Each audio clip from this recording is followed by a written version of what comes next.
Boa noite, alunos. Hoje a gente vai para mais uma aula na disciplina de saúde da mulher e vamos entender um pouquinho mais do que é emergência e urgência na área obstétrica, tá bom? E como que a gente consegue classificar essa gestante, né? Quem vai primeiro, quem vai depois, para onde que eu corro primeiro, né? Chegou duas gestantes lá no pronto-socorro, como que eu vou classificar essas gestantes, tá bom? Como de costume, eu vou deixar o conteúdo da aula para consulta, tá bom? E a atividade para vocês responderem depois, tá? Eu vou compartilhar a tela e aí a gente começa a apresentação. A aula de hoje é um pouco mais tranquilinha, né? Mais curtinha, mas não de menor importância na questão de saúde da mulher, tá bom? Vocês, enquanto técnicos de enfermagem, auxiliares e técnicos, né? Tem por obrigação conseguir classificar essa mulher com relação à urgência e emergência, tá bom? Alguns serviços e algumas maternidades não têm um enfermeiro para fazer a classificação, né? E a gente precisa de vocês para poder classificar essa gestante, saber para onde que eu corro, quem que eu coloco primeiro, como que isso vai acontecer, tá bom? Então, vocês são extremamente importantes para identificar essas urgências na equipe, tá? E aí chega uma gestante para você e ela vai perguntar para você: quando que eu devo correr para o PS? É uma urgência? É uma emergência? O que que é isso, né? É... O que pode ser uma urgência? O que pode ser uma emergência? Quando que eu vou para o PS? Quando que eu não vou? E aí a gente precisa saber orientar essa gestante, tá bom? Lembrando da aula anterior, da questão das intercorrências, então a gente vai passar por essas intercorrências para entender e classificar essas gestantes, tá bom? Qualquer uma das situações ou intercorrências da aula anterior que a gente viu são caracterizadas como urgência e emergência. Então, a gente deve orientar a gestante a procurar de imediato o pronto-socorro. Sangramento, dor, febre, náusea, vômito, e outras que a gente vai ver agora na sequência, tá bom? Na chegada ao PS, em algumas maternidades, a gente tem essa classificação de risco, tá? Pelos sinais, sintomas, pela queixa da gestante, né? E aí existe um protocolo que cada maternidade tem para classificar essa gestante. Via de regra, é aquilo que eu vou passar para vocês hoje, tá bom? Se no hospital que vocês forem trabalhar não tenha esse sistema de classificação e não tem um enfermeiro, vocês sabem como vocês vão agir numa situação de risco, tá bom? E o atendimento rápido e correto contribui para um desfecho favorável, tanto para a mãe quanto para o bebê, tá? Para a gente não ter nenhum problema, óbito, enfim, nenhuma sequela nem para a mãe nem para o bebê, tá bom? Alguns sinais são indicativos de encaminhamento para urgência e emergência. Então, quando aquela gestante perguntar para você, quando que eu corro para o pronto-socorro? Alguns sinais a gente vai ver agora que você vai orientar para ela de quando ela vai correr, tá bom? Então, uma pressão de 16 por 11 é um sinal de urgência? Sim. Uma suspeita de pré-eclâmpsia, né? Eclâmpsia é a convulsão, né? Então, como que eu vou identificar antes de convulsionar? Então, sinais de escostomas, né? Aquela visão mais borrada. Cefaleia occipital, tô com uma dor de cabeça aqui na frente ou aqui atrás, está doendo demais a cabeça. Significa que a pressão está alta, principalmente aqui no occipital. E já é um indicativo de um caso de, provavelmente, se não tratado, a gestante vai convulsionar, tá bom? Epigastralgia, né, a dor no estômago ou dor no hipocôndrio direito, tá bom? Suspeita ou diagnóstico de uma pielonefrite, então tô com uma dor para fazer xixi, ou a urina tá muito concentrada, não tá legal, tá dando febre, né? Coriomielite, que é uma infecção no líquido amniótico, né? Ou qualquer outra infecção que requer uma internação hospitalar. Então, fez febre, corre para o pronto-socorro. Uma queixa de dor em membros inferiores, que pode ser um sinais de trombose. Então, tá com uma dor, a perna tá inchada, tá com vermelhidão no local, aquilo tá tão duro, tão duro, tão duro, aquela perna, que pode ser um sinal de trombose. Lembra que eu falei da questão dessas alterações? Como a gente mexe com todo o organismo da mulher, a trombose, por exemplo, é uma delas que pode ser sinal de alguma complicação, tá bom? Queixa de cefaleia intensa e súbita, né? Dor de cabeça, alteração do nível de consciência, ou uma paciente que é asmática, está em crise, fazendo aquele broncoespasmo que ela não consegue respirar, tá? Queixa de perda de líquido ou de sangue pelo canal vaginal, né? O que pode ser uma indicação de que a bolsa rompeu, ou porque está com sangramento, ou pode ser placenta prévia, que a gente já viu, pode ser um descolamento de placenta, tá? Queixa de contração, estou sentindo uma dor na barriga com menos de 37 semanas, passa a ser uma emergência, porque não é a data do parto, né? Então, a idade mínima para o bebê nascer é de 37 semanas. Ou aqueles bebês preguiçosos que que nascem com mais de 40 semanas, né? Então, deu 41 semanas, não nasceu, vai para o pronto-socorro para a gente ver o que está acontecendo, tá bom? Se a temperatura também estiver acima de 37,8, o que é febre, né? Se tiver com alguns sinais ou sintoma de infecção de via aérea superior, né? Com falta de ar, com cansaço, ou com uma saturação abaixo de 95%, tá? Suspeito ou diagnóstico de abdômen agudo não é incomum, por conta dessa paralisia do trânsito intestinal, a mulher ter o diagnóstico tanto de apendicite quanto de litíase na vesícula, tá? De pedra na vesícula. Queixa de prurido ou icterícia, o que pode dar um indício de alguma alteração no fígado, tá? Vômitos que não respondem ao tratamento, então já tomou acrivonal, já tomou plasio, já tomou tudo e mais um pouco e não para de vomitar. Retardo no crescimento intrauterino, né?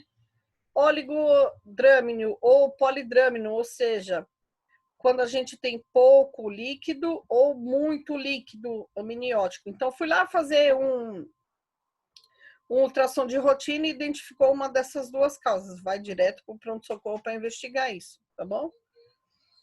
Queixa de diminuição ou ausência de movimento fetal. Então, o bebê mexe bastante. Claro que quando ele está dormindo, ele mexe pouco, mas ele não para de se mexer. Então, diminuiu ou parou de se mexer, é uma situação que a gente tem que ir para o pronto-socorro, tá bom? E aí chegou essa mulher lá para a gente vai ter que classificar. Eu vou, primeiro de tudo, fazer os sinais vitais. Se ela está com uma pressão sistólica abaixo de 8, a pressão máxima, abaixo de 8, uma frequência cardíaca acima de 120, ou abaixo de 45, uma respiração abaixo de 10 ou acima de 32, né? Um prolapso de cordão, ou seja, o que é o prolapso de cordão? A mulher fala assim, tem alguma coisa saindo pelas minhas pernas. Quando você vai ver, é o cordão umbilical que está saindo. E aí a gente chama de prolapso de cordão.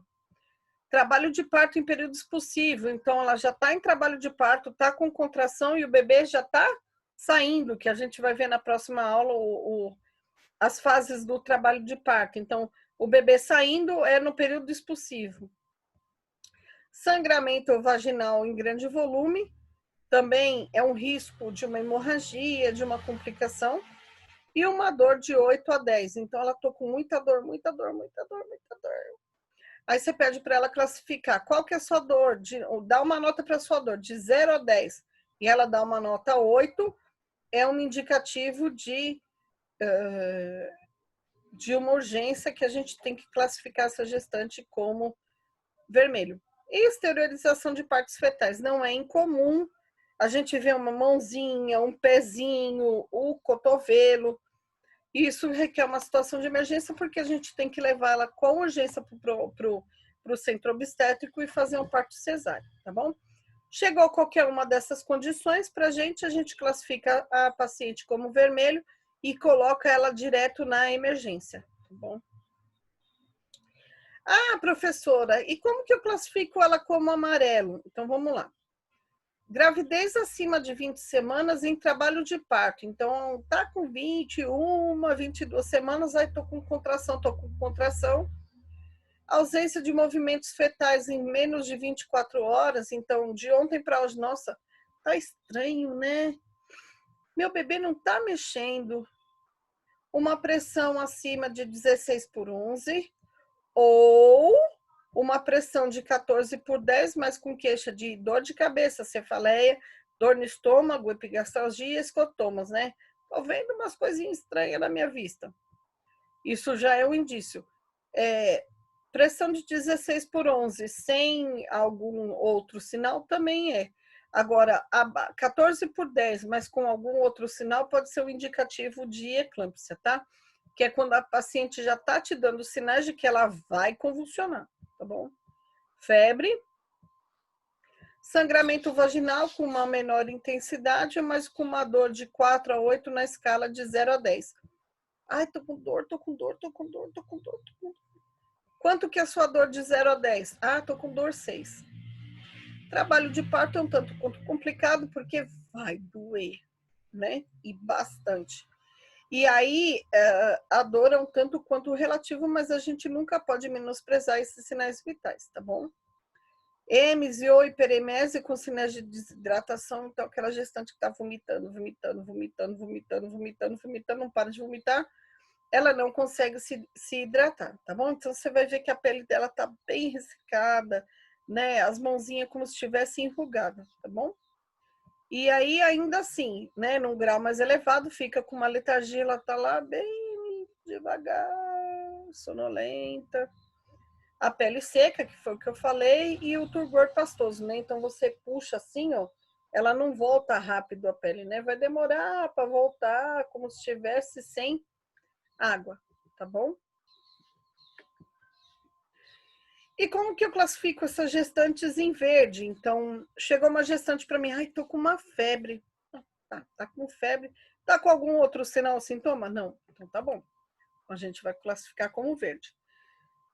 Êmese ou hiperemese sem sinais de desidratação, né? Sem alteração de turgor, sem alteração da pele ou sem letargia. Uma dor abdominal moderada, leve, ou seja, abaixo de 4 nessa escala de 0 a 10. Estou com uma dor, tá estranho, uma dorzinha no baixo ventre, assim, ou no pé da barriga, o que não é incomum, né? Principalmente no começo da gestação. Ah, qual que é a sua dor? Ah, estou com dor 2. Ótimo, vou classificar como verde. Queixa urinária, ai, tá com uma ardência para fazer xixi, tá doendo para fazer xixi. Sintomas gripais sem dispneia, né? Então, lembrando que se tiver dispneia, a gente já classifica lá para cima, tá? Que é a falta de ar.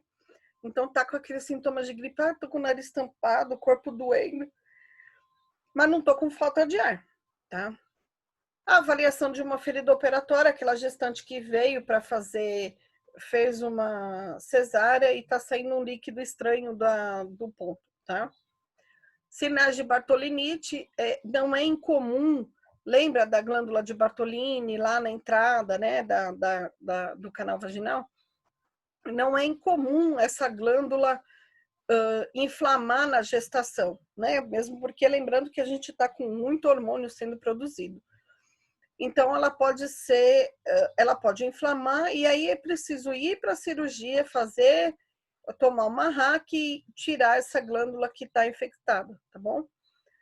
E aí a gente classifica essa gestante como verde, tá? Ou alguma perda de líquido que você não sabe o porquê, desde que seja uma perda moderada, a gente classifica como verde, tá bom?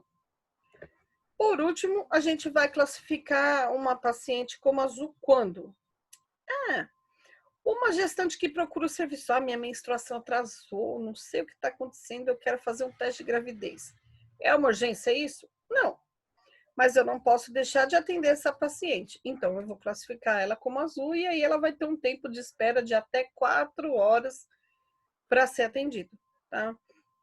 Alguma questão social sem acometimento clínico, né? Eu preciso de um atestado porque está acontecendo alguma coisa, por exemplo, né?